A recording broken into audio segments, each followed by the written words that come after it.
Hello students, कैसे हैं आप सब लोग। आज के वीडियो सेशन में हम पढ़ने वाले हैं केमिकल इक्विलिब्रियम और आज उसका लेक्चर नंबर 1 है। देखिए, इक्विलिब्रियम आपका एक चैप्टर है क्लास 11th के सिलेबस में।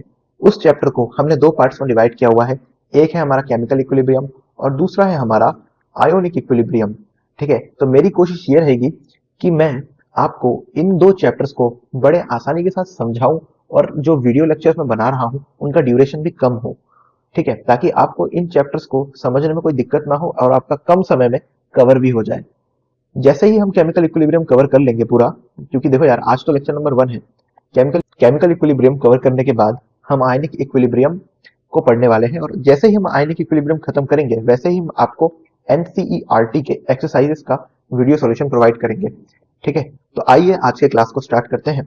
देखिए, केमिकल इक्विलिब्रियम शुरू करने से पहले कुछ हमें बेसिक्स जानना जरूरी है। हम ये जानेंगे कि केमिकल रिएक्शंस क्या होते हैं। तो देखिए, केमिकल रिएक्शन क्या होता है, सबसे पहले हम इसको समझेंगे। तो मैं आपके लिए नोट्स लिख करके लाया हूं ताकि आपका समय जो है बच सके और लेक्चर के ड्यूरेशन को घटाया जा सके। इसके बाद हम क्वेश्चन भी प्रैक्टिस करेंगे और अच्छे क्वेश्चंस रहेंगे, तो आप किसी भी प्रकार की चिंता ना करिए। देखिए, केमिकल रिएक्शन केमिकल रिएक्शन क्या होता है। केमिकल रिएक्शन एक प्रोसेस होता है जिसमें एक टाइप के केमिकल स्पीशीज दूसरे टाइप के केमिकल स्पीशीज में कन्वर्ट हो जाते हैं। जैसे कि ये रिएक्टेंट्स हैं, हो गए आपके। ये देखो, रिएक्टेंट्स एक तरीके की केमिकल स्पीशीज थी, वो रिएक्शन के बाद दूसरे तरीके की केमिकल स्पीशीज में कन्वर्ट हो गया, जिसको अपन क्या बोलते हैं, प्रोडक्ट्स बोल रहे हैं। ठीक है दोस्तों, तो देखो, मान लो एक कंटेनर है अपने पास। एक कंटेनर में हमारे पास क्या है, A2 गैस है और B2 गैस है। A2 गैस में A और A के बीच में बॉन्ड है और B2 गैस में B और B के बीच में बॉन्ड है। ठीक है, तो अब आप मेरे को एक बात बताओ, ये कंटेनर के अंदर जो A2 गैस है और B2 गैस है, क्या ये रेस्ट में रहेंगे? क्या ये रेस्ट में नहीं रहेंगे दोस्तों। ये कंटिन्यूअसली मोशन में रहेंगे, यानी कि ये चलते रहेंगे, चलते फिरते ये एक दूसरे से टकराएंगे। टकराने पे क्या होता है दोस्तों, देखो, जैसे ये गैस है, ये चल रहे हैं, ये एक दूसरे से टकराए, टकराकर इन्होंने रिलीज करी एनर्जी। इस एनर्जी का इस्तेमाल करके ये जो एग्जिस्टिंग बॉन्ड्स हैं ये टूटेंगे और नए बॉन्ड्स बनेंगे। ठीक है, तभी जाकर आपका प्रोडक्ट बनेगा।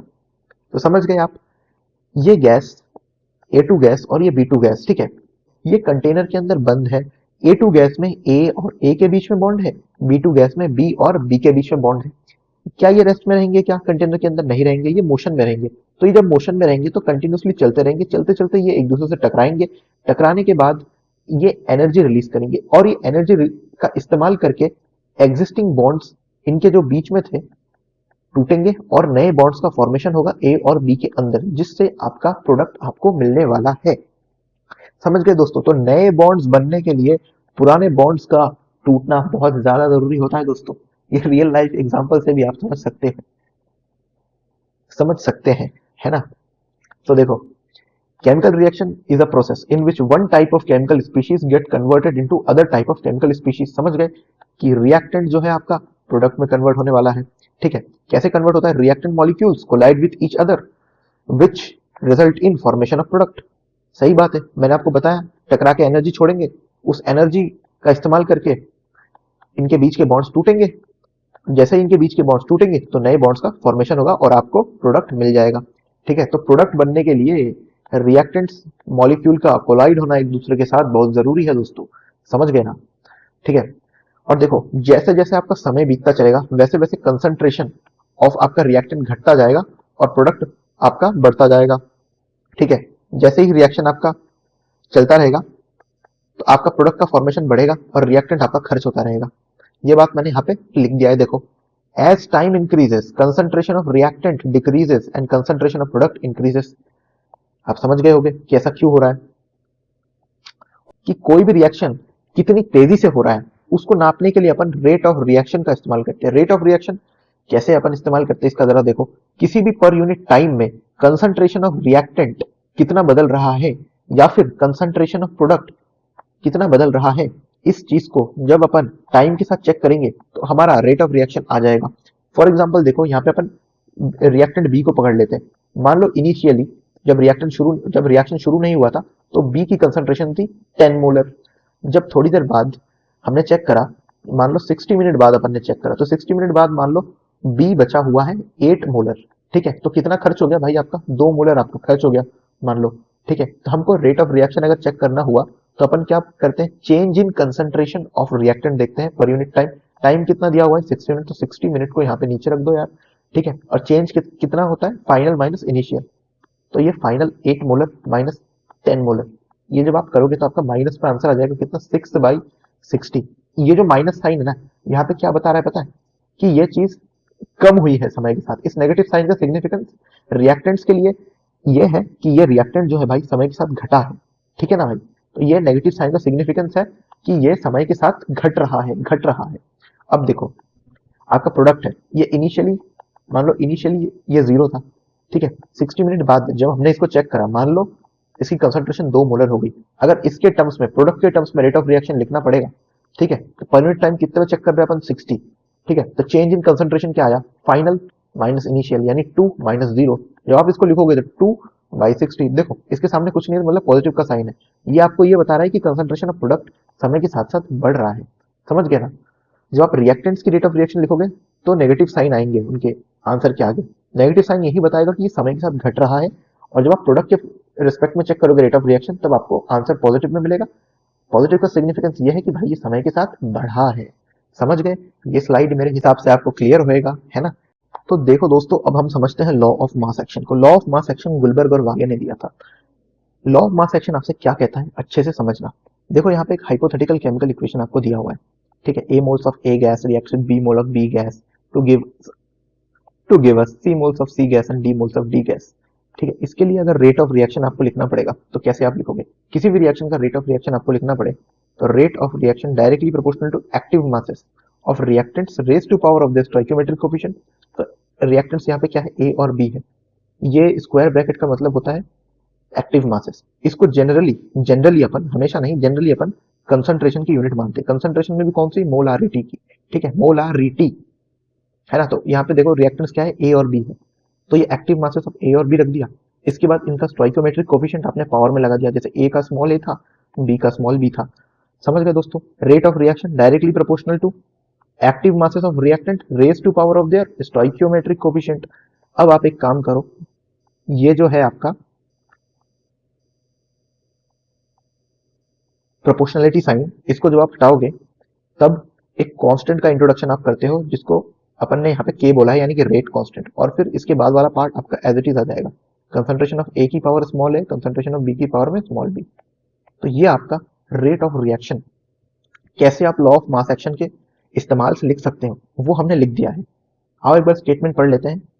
Law of mass action states that the rate of reaction is directly proportional to active masses of reactants raised to power of their stoichiometric coefficient। तो देखो यार, वही अपन ने लिख दिया, किसी भी रिएक्शन की रेट ऑफ रिएक्शन लिखनी है आपको तो कंसंट्रेशन ऑफ रिएक्टेंट ले लो, ठीक है, और फिर उनके पावर में उनका स्टोइकियोमेट्रिक कोफिशिएंट लगा दो, बड़े आसानी के साथ आपका रेट ऑफ रिएक्शन लिखना हो जाएगा। और फिर अपन ने जब ये प्रोपोर्शनलिटी साइन हटाया तो एक कांस्टेंट इंट्रोड्यूस करा, जो कि हमने के से डिनोट करा। ये के आपका रेट कांस्टेंट होता है। क्या कांस्टेंट होता है, कौन सा कांस्टेंट होता है, रेट कांस्टेंट होता है, ठीक है। रेट कांस्टेंट के ऊपर अभी बात करेंगे आगे, देखिए। तो यहाँ पे देखो एक और लाइन मैंने लिखा है, जिस रिएक्शन में कंसंट्रेशन ऑफ रिएक्टेंट जितना ज्यादा होगा उसका रेट भी उतना ज्यादा होगा। तो यहाँ पे इक्वेशन से आप समझ सकते हो ना कि rate of reaction directly proportional to यार कॉन्सेंट्रेशन ही तो आ रहा है ना। एक्टिव मासेस जनरली कॉन्सेंट्रेशन को रिप्रेजेंट कर रहा है, तो हम ये कह सकते हैं कि rate of reaction directly proportional to concentration of reactant, ठीक है। इसका थोड़ा फिजिकली अगर आप मतलब समझने के लिए जाओगे तो क्या होगा, थोड़ी देर पहले मैंने आपसे बताया था कि जब मतलब रिएक्टेंट्स टकराते हैं तब आपका प्रोडक्ट बनता है, क्योंकि इनके टकराने से एनर्जी निकलती है, जिससे पुराने बॉन्ड्स टूटते हैं और नए बॉन्ड्स बनते हैं, जिससे आपका प्रोडक्ट बनता है, ठीक है। अभी मान लो ये ए का कंसंट्रेशन इतना है और बी का कंसंट्रेशन इतना है, तो यहाँ पे देखो इतने ही कोलिजन होना संभव है। अब मैंने क्या करा, कंसंट्रेशन ऑफ ए को बढ़ा दिया। कंसंट्रेशन ऑफ ए को मैंने जैसे बढ़ाया, ये देखो, कंसंट्रेशन ऑफ बी को भी मैंने बढ़ा दिया, तो ये देखो। अब जब कंसंट्रेशन दोनों का बढ़ गया है तो देखो कितने कोलिजन होना संभव है पर यूनिट टाइम। जितने ज्यादा कोलिजन दोस्तों उतनी ही ज्यादा प्रोडक्ट का फॉर्मेशन और उतना ही ज्यादा रिएक्शन का रेट। तो देखो कंसंट्रेशन ऑफ रिएक्टेंट बढ़ाने पर number of collision per unit time भी बढ़ जाते हैं, जिससे आपका प्रोडक्ट फॉर्मेशन भी जल्दी जल्दी होने लग जाता है। फाइनली जो है आपका रेट ऑफ रिएक्शन इंक्रीज करता है। तो ये हमने यहाँ पे समझाने की आपको कोशिश की है। आई होप समझ में आया होगा, ठीक है ना। तो देखो अब हम यहाँ पे देखते हैं थोड़े टाइप्स ऑफ रिएक्शन कि कौन कौन से टाइप के आपके रिएक्शन होते हैं। देखो एक होता है इरिवर्सिबल रिएक्शन, दूसरा होता है आपका रिवर्सिबल रिएक्शन। इक्विलिब्रियम में जो है अपन रिवर्सिबल रिएक्शंस की बात करने वाले हैं। ठीक है, तो एक बार चलो इरिवर्सिबल रिएक्शन को भी देख लेते हैं। इरिवर्सिबल रिएक्शन कौन से रिएक्शन होते हैं जो कि बस एक ही डायरेक्शन में होना संभव है। यहाँ पे मैंने लिखा है देखो, proceed in only one direction. और ये जो रिएक्शन है ये 100% कंप्लीशन तक पहुंचते हैं। जैसे देखो, HCl plus NaOH gives us NaCl plus H2O, acid plus base gives us salt plus water. तो इस तरीके की जो रिएक्शन है इनको इरिवर्सिबल रिएक्शन बोला जाता है, क्योंकि ये बस एक ही डायरेक्शन में होना संभव है और इसलिए ये 100% कंप्लीशन तक आपके जाते हैं। तो ये आपका होता है इरिवर्सिबल रिएक्शन। लेकिन हमको इक्विलिब्रियम की बात करनी है तो हमको रिवर्सिबल रिएक्शन की बात करनी पड़ेगी। रिवर्सिबल रिएक्शन देखो दोनों ही डायरेक्शन में होना संभव है, ये 100% कंप्लीशन तक कभी नहीं पहुंचता। समझ गए ना? तो इसका एग्जांपल देखो क्या हो गया, N2 plus 3H2 gives us 2NH3, यानी फॉर्मेशन ऑफ अमोनिया आपका एक रिवर्सिबल रिएक्शन है जो 100% कंप्लीशन तक नहीं पहुंचता, जो दोनों डायरेक्शन में आपका होना संभव है। और इक्विलिब्रियम में हम रिवर्सिबल रिएक्शंस की बात करते हैं। ठीक है दोस्तों, तो देखो इक्विलिब्रियम में क्या क्या घटनाएं घटित हो रही है, अब हम उनको थोड़ा समझ लेते हैं। ठीक है, इक्विलिब्रियम पे देखो, यहाँ पे देखो rate of forward reaction rate of backward reaction के बराबर होता है। देखो rate of forward reaction rate of backward reaction के बराबर होता है। इसको ऐसे लिख देते हैं, rate of forward reaction is equal to rate of backward reaction. ये इक्विलिब्रियम के समय की घटना है। ठीक है, और concentration of reactant and concentration of product ये आपके चेंज होना बंद हो जाता है। समझे आप?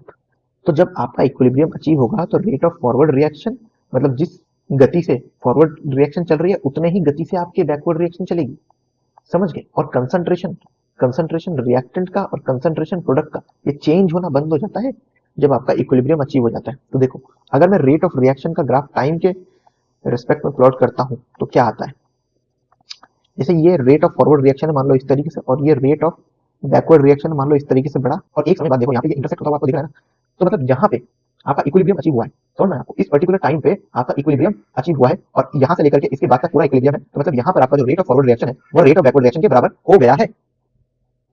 और दूसरा देखो, दूसरे ग्राफ में आपको क्या दिया हुआ है, दूसरे पॉइंट को सेटिस्फाई करते हुए कंसंट्रेशन ऑफ रिएक्टेंट और प्रोडक्ट चेंज होना बंद हो जाते हैं। जैसे देखो ये ग्राफ है, ये कंसंट्रेशन वर्सेस टाइम का ग्राफ है। आपका प्रोडक्ट जब फॉर्म होता है ना तो प्रोडक्ट कुछ इस तरीके से फॉर्म होता है, ये ऐसा कर्व होता है। और जब आपका रिएक्टेंट घटता है समय के साथ साथ तो वो इस तरीके से घटता है।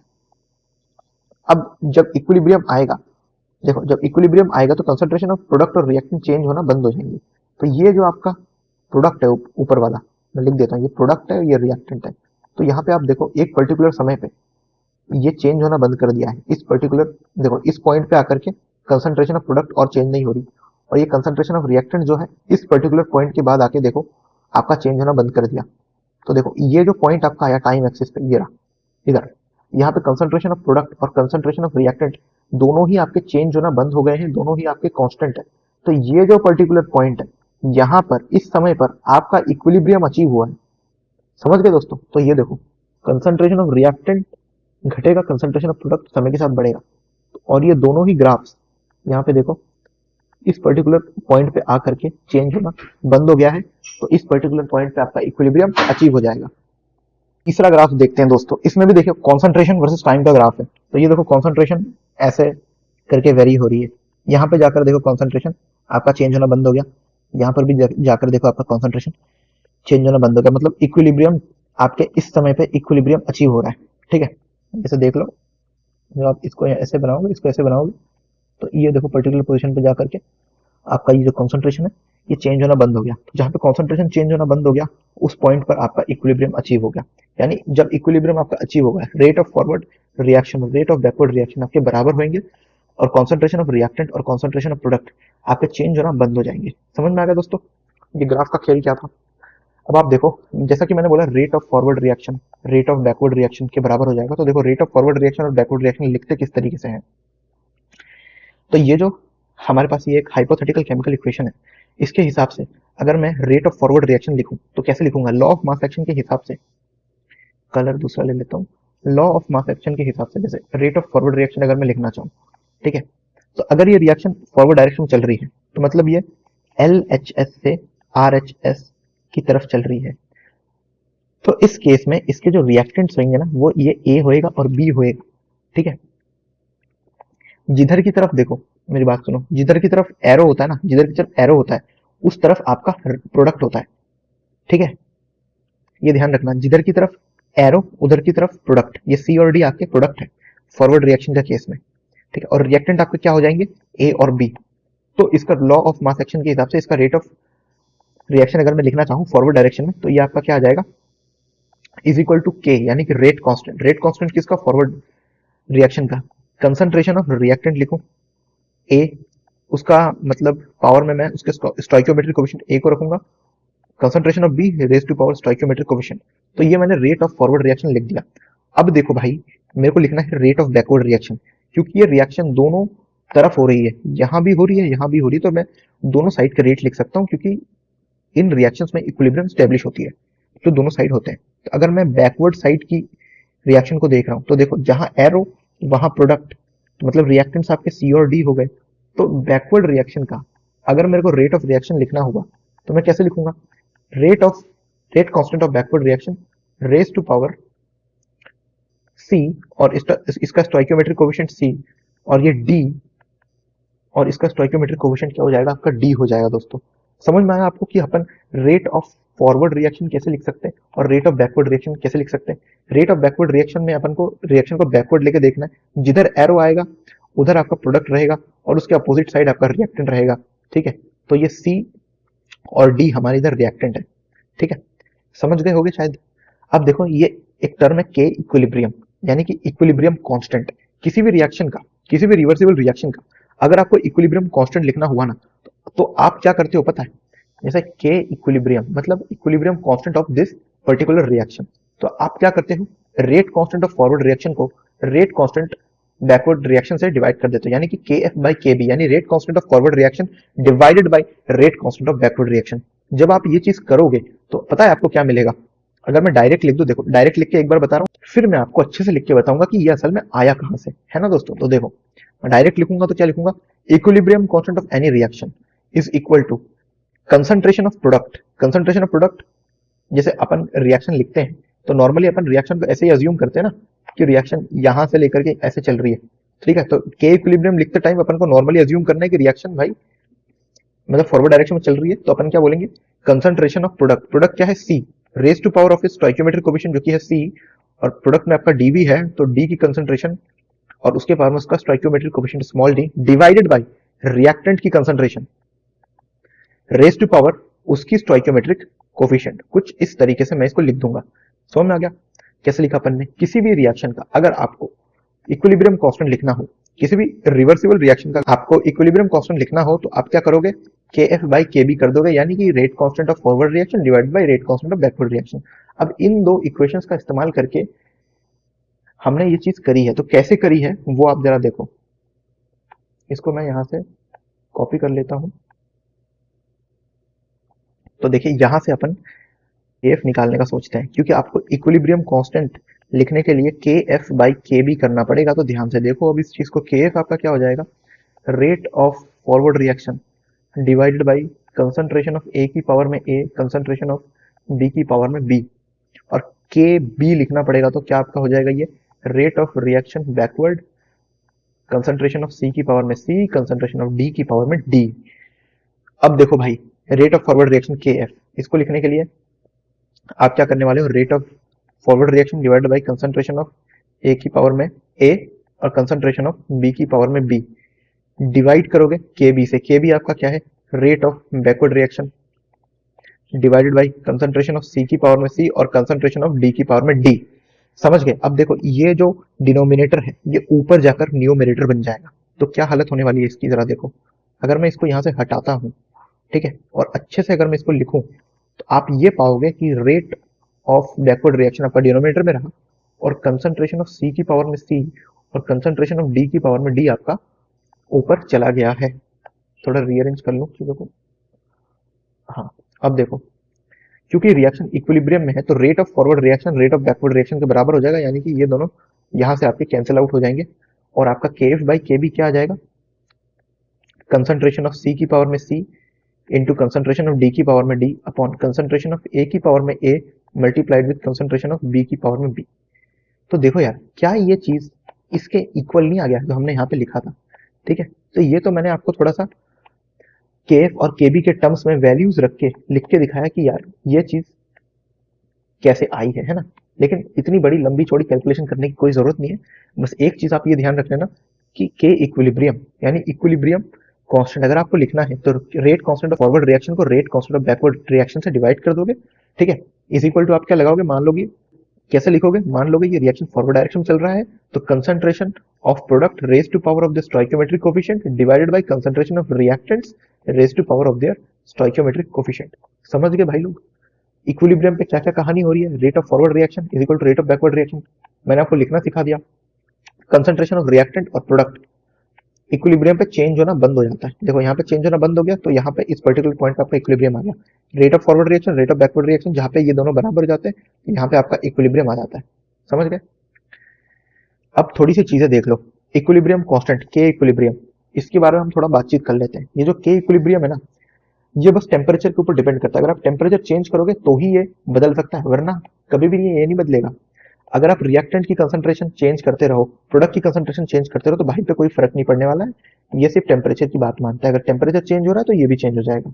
अब कुछ छोटी छोटी सी हमें चीजें जो के इक्विलिब्रियम के बारे में ध्यान रखना है वो ये देखो, मैं पॉइंट्स में लिख के लाया हूँ, पहले पढ़ के बताऊंगा फिर मैं आपको एग्जाम्पल के थ्रू समझाऊंगा। देखो अगर आप किसी भी रिएक्शन को रिवर्स कर दो ना तो उनका मतलब इक्विलिब्रियम कांस्टेंट रेसिप्रोकल हो जाता है। तो इसका क्या मतलब है, जरा इधर देखो, मेरी बात सुनो। जैसे A gas is in equilibrium with B gas, ठीक है, ये हमारा एक रिएक्शन था। अब मेरे को इसका इक्विलिब्रियम कांस्टेंट लिखना था तो कितना है, मान लो इसका के है, आपका इक्विलिब्रियम कांस्टेंट के है, तो आप क्या लिखोगे, कंसंट्रेशन ऑफ प्रोडक्ट यानी B divided by concentration of reactant raise to power stoichiometric coefficient. मैंने स्टोइकियोमेट्रिक कोएफिशिएंट क्यों नहीं लिखे थे, क्योंकि यार 1 है, 1 लिखो या ना लिखो बराबर बात है। अभी मान लो इस रिएक्शन को अगर मैं पलट देता हूँ, क्योंकि दोनों तरफ रिएक्शन होना संभव है यार, ठीक है, तो मैंने इस रिएक्शन को दूसरे वे में लिखा कुछ इस तरीके से, B gas is in equilibrium with A gas, इस तरीके से लिख दिया। तो अब मैं क्या लिखूंगा, के डैश हो गया मेरा, ठीक है, के डैश हो जाएगा concentration of product raise to power of its stoichiometric coefficient divide by concentration of reactant raise to power its stoichiometric coefficient, क्योंकि 1 है, लिखो या ना लिखो बराबर बात है दोस्तों, है ना। तो अब यहाँ पे आप एक चीज नोटिस करो, क्या ये के डैश है ना, क्या के का रेसिप्रोकल नहीं है, क्या ये इसका रेसिप्रोकल नहीं है क्या, जरा देखो। अगर मैं के डैश को 1 बाई के लिखता हूं तो क्या आएगा, 1 बाई अगर मैं के लिखूं तो 1 अपॉन बी डिवाइडेड बाई ए लिखूंगा, है ना, कंसंट्रेशन में। जब इसको मैं सही से सॉल्व कर लूं तो concentration of A divide by concentration of B इसी के तो बराबर आ रहा है। तो मैं ये कह सकता हूं ना कि अगर मैंने किसी रिएक्शन को पलट दिया तो इक्विलिब्रियम कांस्टेंट रेसिप्रोकल में चला जाता है। तो K dash is equal to 1 by K, यहां से आप देख सकते हो इन दोनों एग्जाम्पल से आप इस चीज को समझ सकते हो कि नहीं समझ सकते, समझ सकते हो ना दोस्तों, है कि नहीं। तो ये सेकंड पॉइंट मैंने यहाँ पे आपके साथ डिस्कस कर दिया। ये देखो ये सेकंड पॉइंट जो था इसको मैंने यहाँ पे आपके साथ जो है डिस्कस कर दिया है। थर्ड पॉइंट देखते हैं, जरा देखो थर्ड पॉइंट देख लो। थर्ड वाला क्या बोलता है, जिस भी नंबर से पूरे रिएक्शन को मल्टीप्लाई करेंगे वो नंबर इक्विलिब्रियम कांस्टेंट की पावर में चला जाएगा। ठीक है, ये स्टेटमेंट है, इसका प्रूफ ये देख लो भाई। मान लो आपके पास एक रिएक्शन है, वही अपन पुराना reaction, A gas is in equilibrium with B gas, ठीक है, इसका इक्विलिब्रियम कांस्टेंट लिखो। मान लो के है, concentration of product raise to power stoichiometric coefficient क्या है भाई लोग, 1 है, लिखो या ना लिखो बराबर बात है, divide by concentration of A raise to power stoichiometric coefficient है क्या है, 1 है दोस्तों, लिखो या ना लिखो, लिखो या ना लिखो दोनों बराबर बात है, क्योंकि स्टोइकियोमेट्रिक कोएफिशिएंट अपना 1 है दोस्तों, लिख लिया। तो इसका के आपका क्या आया, concentration of B divide by concentration of A. अब मान लो इसको मैंने क्या करा, इस रिएक्शन को मैंने 2 से मल्टीप्लाई कर दिया, तो क्या आएगा, एक नया रिएक्शन आएगा। कैसा रिएक्शन आएगा 2 से मल्टीप्लाई करने के बाद, देखो तो क्या आएगा, देखो 2 से मल्टीप्लाई किया तो ए के सामने 2 और बी के सामने भी 2 आ गया। अब इसका जरा आप इक्विलिब्रियम कांस्टेंट लिखो। देखो के डैश अपन अगर लिखे तो कैसे लिखेंगे, concentration of B raise to power stoichiometric coefficient जो यहाँ पे 2 है, concentration of A raise to power stoichiometric coefficient जो यहाँ पे 2 है। अब जो है इन दोनों चीजों को अब ध्यान से ऑब्जर्व कीजिए दोस्तों, एक ये और एक ये, ठीक है, मैंने इसको 2 से मल्टीप्लाई करा तो ये नया रिएक्शन आया जिसमें स्टोइकियोमेट्रिक कोएफिशिएंट ए का भी 2 बन गया, बी का भी 2 बन गया, तो हमने क्या करा, पावर में इन दोनों को रख दिया। बहुत अच्छी बात है ना। तो क्या करा है, जिस भी नंबर से हमने इक्विलिब्रियम मतलब रिएक्शन को मल्टीप्लाई करा है वो नंबर इक्विलिब्रियम कांस्टेंट की पावर बन गया है। कैसे बन गया जरा देखो इधर। तो मैं अगर इसको ये लिखूं के डैश इज इक्वल टू के की पावर में 2, तो क्या ये सही होगा क्या? देखो के लिखो, के कितना है? के है आपका बी बाई ए, ठीक है, concentration of B divide by concentration of A. इसकी पावर में अगर लगा दूं 2, तो आपका क्या हो जाएगा? कंसंट्रेशन ऑफ बी की पावर 2, कंसंट्रेशन ऑफ ए की पावर में 2। ये देखो ये हो गई सेम बात, ठीक है ना। अगर मैं इस रिएक्शन को n से मल्टीप्लाई करता तो यहाँ पे n आता है, यहाँ पे n आता, इसकी पावर में भी n हो जाता, इसकी पावर में भी n हो जाता। तो यहाँ पे मैं k डैश को यूं लिख सकता था k की पावर में n, यानी कि concentration of b divided by concentration of a, दोनों की पावर में जब मैं n लगा दूंगा तो क्या हो जाएगा? कंसंट्रेशन ऑफ b की पावर में n, कंसंट्रेशन ऑफ a की पावर में n। तो देखो यार दोनों सेम ही बात हो गई। तो यहाँ से ये प्रूफ होता है कि जिस भी रिएक्शन को, कोई भी रिएक्शन हो, ठीक है, अगर वो रिवर्सिबल रिएक्शन है और उसको अगर मैंने जिस भी किसी नंबर से मल्टीप्लाई करा, वो नंबर इक्विलिब्रियम कांस्टेंट की पावर में आने वाला है। समझ गए क्या? समझ गए? तो ये दूसरा पॉइंट भी अपन ने कवर कर लिया है।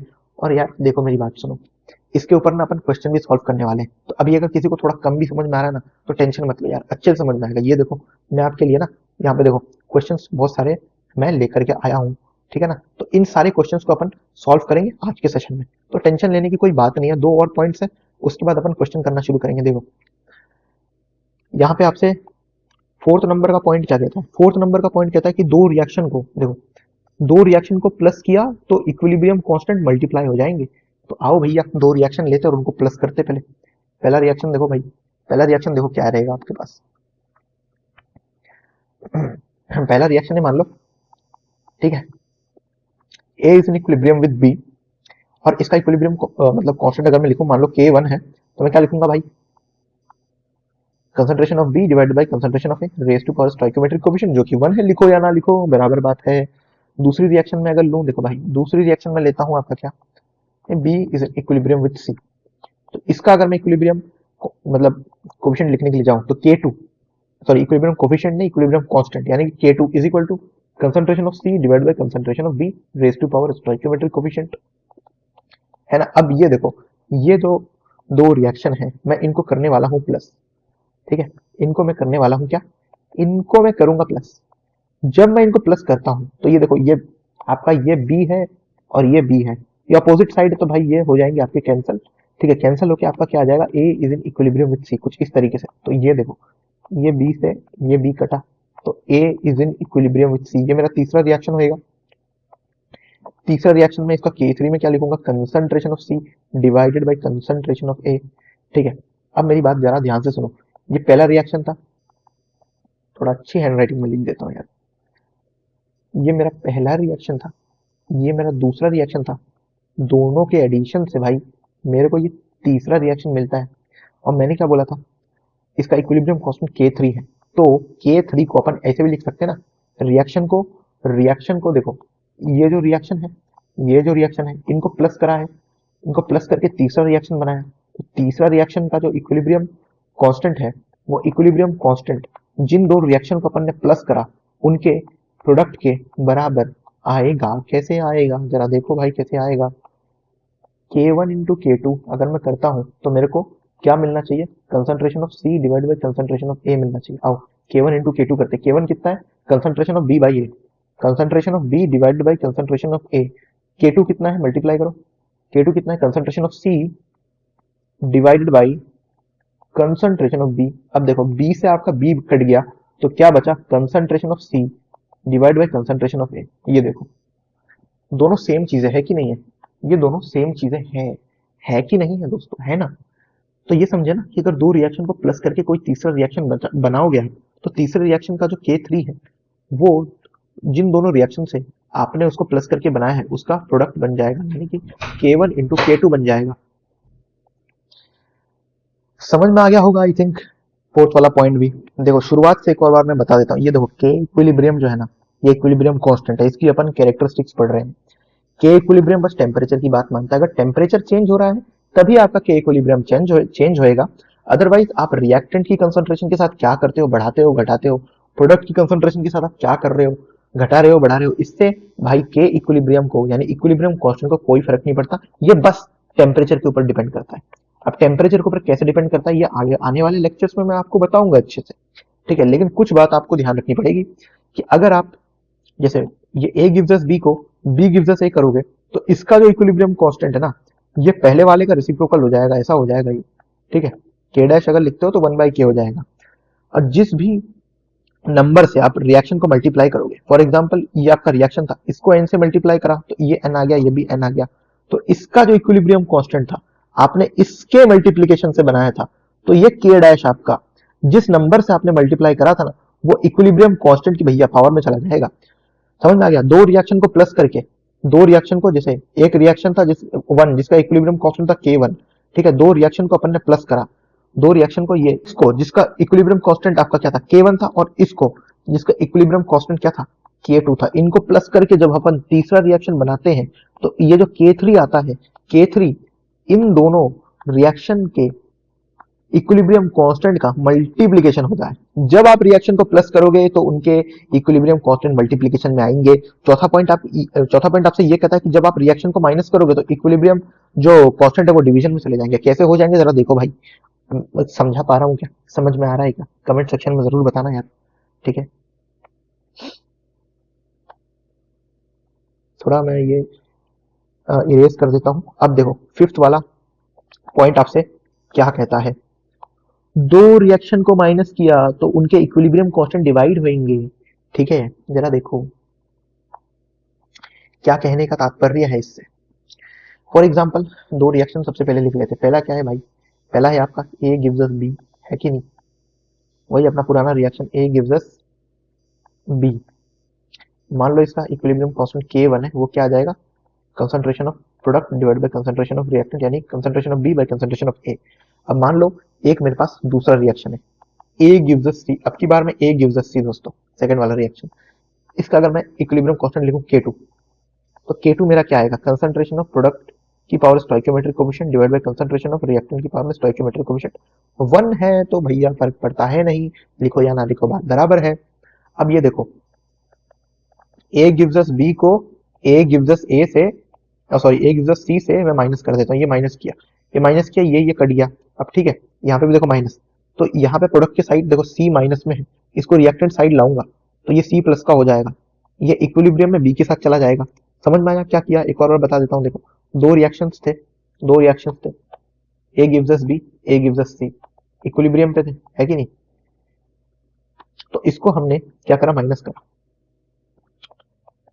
इस तरीके से, A gives us B divide by, sorry minus A gives us C, minus करा तो ये कट गया, ये माइनस अपना इफेक्ट इधर भी दिखाएगा, तो ये C यहाँ पे माइनस का था, C माइनस का था तो C को इधर ले आया तो C प्लस का हो गया, और ये आपका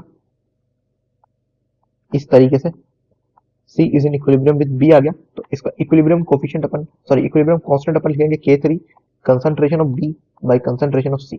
अब KC में, सॉरी K3 में, K2 में और K1 में रिलेशन चेक करो तो क्या आएगा, तो क्योंकि मैंने दो रिएक्शंस को माइनस करा है तो इक्विलिब्रियम कांस्टेंट डिवीजन में जाना चाहिए कुछ इस तरीके से, तभी ये K3 को सेटिस्फाई करेगा, यानी कि concentration of B by concentration of C, तभी आपको मिल पाएगा। K1 क्या है जरा देखो, K1 क्या है भाई, concentration of B by concentration of A है आपका, ठीक है। आपका K1 हो गया, ये डिवाइड करोगे K2 से, डिवाइड करोगे K2 से, K2 कितना है, concentration of C divided by concentration of A, यानी कि B बाई A, और ये आपका चला जाएगा ऊपर रेसिप्रोकल होके, तो ये आपका आ जाएगा concentration of A divided by concentration of C। A से आपका A कटेगा तो देखो क्या आया, concentration of B divided by concentration of C। I hope ये भी आपको समझ में आ गया होगा कि कैसे हमारा ये आया है, यानी हमने दो रिएक्शंस को सब्ट्रैक्ट किया, हमने तीसरा रिएक्शन बनाया, उसका इक्विलिब्रियम कांस्टेंट लिखा, और जब अपन ने K1 और K2 रिएक्शन के इक्विलिब्रियम कांस्टेंट को डिवाइड करा तो अपन को तीसरा मिल गया। मतलब जब हम रिएक्शन को माइनस करते हैं तो इक्विलिब्रियम जो कांस्टेंट है वो डिवाइड हो जाते हैं, और जब अपन रिएक्शन को प्लस करते हैं तो इक्विलिब्रियम कांस्टेंट जो है वो मल्टीप्लाई हो जाते हैं। अगर अपन रिएक्शन को रेसिप्रोकल कर, मतलब रिएक्शन को अगर पलट दे तो इक्विलिब्रियम कांस्टेंट रेसिप्रोकल हो जाता है, अगर अपन रिएक्शन को मल्टीप्लाई कर दे तो इक्विलिब्रियम कांस्टेंट की वो पावर बन जाता है। समझ में आ गया? तो देखो यार, अब हम करते हैं क्वेश्चन को सॉल्व। ये देखो ऊपर में जो रिएक्शन लिखा हुआ है इसका K इक्विलिब्रियम आपको 16 दिया गया हुआ है, और कैलकुलेट करने के लिए बोला है K equilibrium for this reaction. कैसे कैलकुलेट करोगे जरा देखो, कैसे कैलकुलेट हो सकता है? दोनों रिएक्शंस को अच्छे से ऑब्जर्व करो, कुछ दिखा तो मेरे को बताओ। आपको ये समझ में आ रहा है कि ऊपर वाला जो रिएक्शन लिखा है, नीचे वाला रिएक्शन उसका रिवर्स है। समझ में आएगा? क्योंकि ये रिवर्स है तो इसका के इक्विलिब्रियम क्या हो जाएगा? नीचे वाले का के इक्विलिब्रियम आपका रेसिप्रोकल में 1/16 हो जाएगा। दूसरी चीज क्या की गई है ये देखो, दूसरी चीज जब आप इस रिएक्शन को हाफ से मल्टीप्लाई करते हो, ठीक है, तब आपका ये नीचे वाला रिएक्शन आ जाएगा। कैसे? वो इस तरीके से कि आपका NH3, ये देखो, ये 2 से ये कटेगा, ये 3/2 लगेगा और ये 1/2 लग जाएगा। यानी कि देखो मेरी बात सुनो, पहले तो इसको पलटा, फिर इसको 2 से डिवाइड करा, 2 से डिवाइड करा तो ये कटा, ये 3/2 हुआ और ये हाफ हो गया। ठीक है, 2 से डिवाइड करने का मतलब है हाफ से मल्टीप्लीकेशन। तो इसकी पावर में आप क्या करोगे? हाफ चढ़ा दोगे। हाफ चढ़ाने पे क्या हो जाएगा? ये इसका रूट लग जाएगा, तो ये आपका क्या आ जाएगा? 1/16 से 1/4 हो जाएगा। पहला क्वेश्चन बड़े आसानी के साथ सॉल्व कर चुके हैं अपन। क्या हुआ था देखो, ऊपर वाले रिएक्शन को रिवर्स करके लिखा है। जब रिवर्स करके लिखते हैं तो के इक्विलिब्रियम रेसिप्रोकल हो जाता है। होता है कि नहीं होता? उसके बाद ऊपर वाले को जब आप 2 से डिवाइड करते रिवर्स करके, तब आपका ये नीचे वाला रिएक्शन आ जाता। समझ में आ गया आपको? तो 2 से डिवाइड करने का मतलब है हाफ से मल्टीप्लीकेशन। तो जिस किसी भी नंबर को मल्टीप्लाई करते हैं वो इक्विलिब्रियम कांस्टेंट की क्या बन जाता है? पावर बन जाता है। जब आप इसको सॉल्व करोगे तब आपको 1/4 मिलेगा। ये इस पहले वाले क्वेश्चन का आंसर हो गया दोस्तों। दूसरा क्वेश्चन देख लो, chemical reaction is in equilibrium when, देखो पढ़ो, equal amount of reactant and product are present, formation of product is minimized, reactants are completely transformed into products, rate of forward and rate of backward reaction are equal। Option number D इसका correct answer आ जाएगा। मैंने आपको बताया था equilibrium पे rate of forward reaction rate of backward reaction के बराबर आ जाता है, तो ऑप्शन डी आंसर है। नेक्स्ट वाला पढ़ते हैं आओ। नेक्स्ट वाले में आपसे क्या बोला है? For the system 3a + 2b gives us see the expression for equilibrium constant will be. Equilibrium constant का एक्सप्रेशन क्या होगा वो पूछा है। के इक्विलिब्रियम अपन कैसे लिखते हैं? Concentration of product raise to power stoichiometric coefficient यानी कि 1 divide by concentration of reactant, क्या है आपका? ए और बी। ए की स्टोइकियोमेट्रिक कोएफिशिएंट क्या है? 3 है, तो 3 ए की पावर लगा दोगे, और concentration of B raise to power stoichiometric coefficient क्या है? 2 है, तो बी की पावर में 2 आ जाएगा। देखो कौन सा आपका मैच कर रहा है? ऑप्शन नंबर डी, ये भी आपका आंसर हो गया। ठीक है, जो पढ़ाया है वैसे ही सवाल आने वाले हैं आपके। देखो ये क्वेश्चन आपसे क्या बोलता है? Which of the following graph correctly represent between rate of reaction with respect to time. मैंने आपको rate of reaction with respect to time का ग्राफ कैसे बनाया था कि rate of forward reaction rate of backward reaction के बराबर हो जाएगा। मतलब दोनों जब इक्विलिब्रियम आएगा, rate of forward reaction equal to rate of backward reaction हो जाएगा। देखो ऐसा ग्राफ किसमें आ रहा है? पहला वाला गलत है क्योंकि रेट की बात की गई है। ये तो भाई कॉन्सेंट्रेशन का ग्राफ दिया है। पहला वाला गलत है, दूसरा वाला गलत है, तीसरा वाला गलत, सॉरी चौथा वाला गलत है। देखो तीसरा वाला आपका सही आ रहा है, थर्ड आपका आंसर हो जाएगा। ठीक है, नेक्स्ट क्वेश्चन देखते हैं। In which of the following the reaction proceed almost toward completion. अब मेरी बात सुनो, मैं ये चीज आपको पहले बताना थोड़ा भूल गया था। अपन क्या करते हैं जब के इक्विलिब्रियम लिखते हैं तो concentration of product raise to power उसके stoichiometric coefficient divide by concentration of reactant raise to power its stoichiometric coefficient लिखते हैं। अब यहाँ पे एक चीज समझने की है, इक्विलिब्रियम और ये आपका क्या होता है?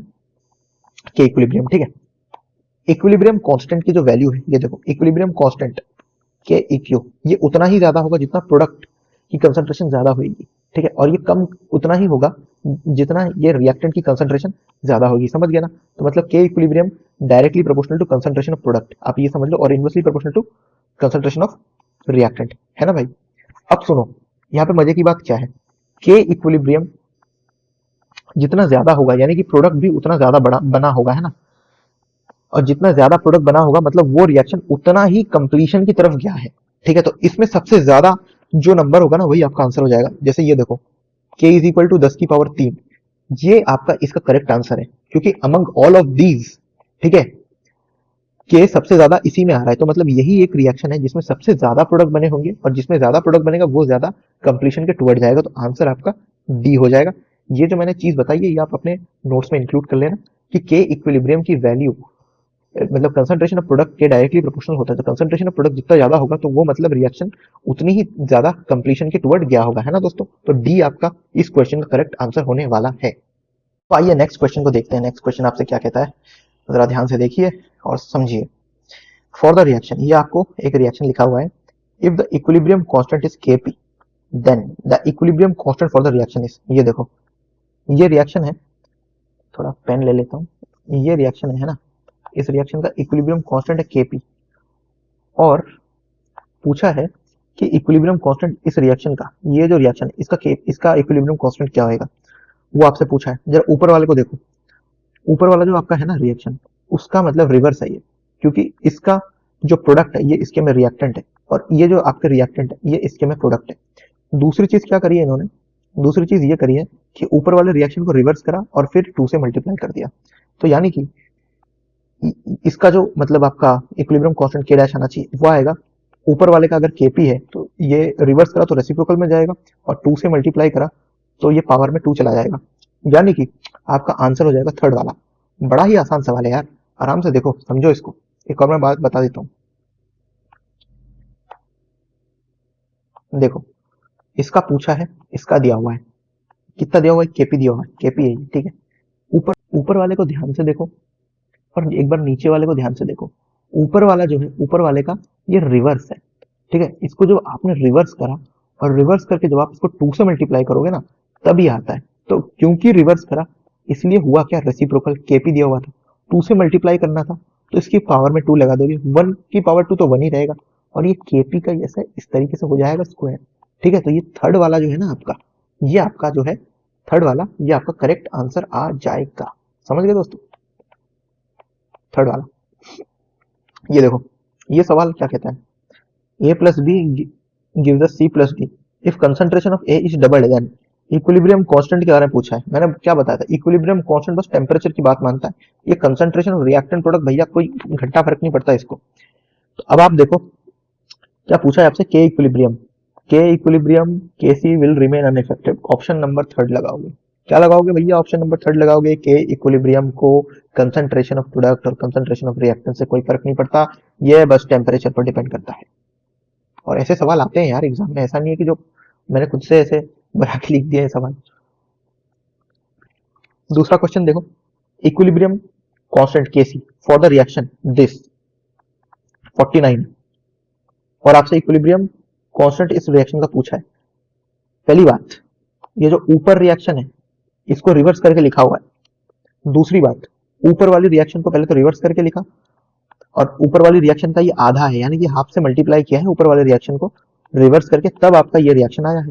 तो ये 49 है, क्या हो जाएगा 1/49, हाफ से मल्टीप्लाई करा तो हाफ बन जाएगा पावर, यानी कि 1/7।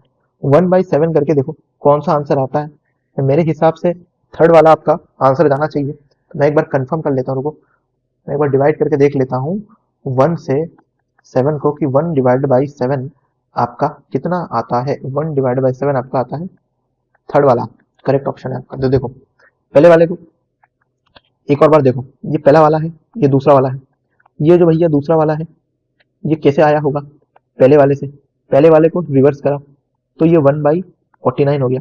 उसके बाद पहले वाले को जब 2 से डिवाइड करा यानी हाफ से मल्टीप्लाई करा तब ये आया। जब मल्टीप्लाई जिस भी चीज से करते हो वो चीज इक्विलिब्रियम कांस्टेंट की पावर बन जाती है। तो यानी कि 1/49 की पावर हाफ, यानी कि 1/7, 1/7 आपका क्या है, ऑप्शन नंबर सी आ गया। थर्ड वाला आपका क्या हो गया, आंसर हो गया। लास्ट क्वेश्चन है, इसके बाद लेक्चर नंबर 2 में पढ़ेंगे आप। ये देखो, for reversible reaction the rate constant of forward reaction is this and rate constant of backward reaction is this.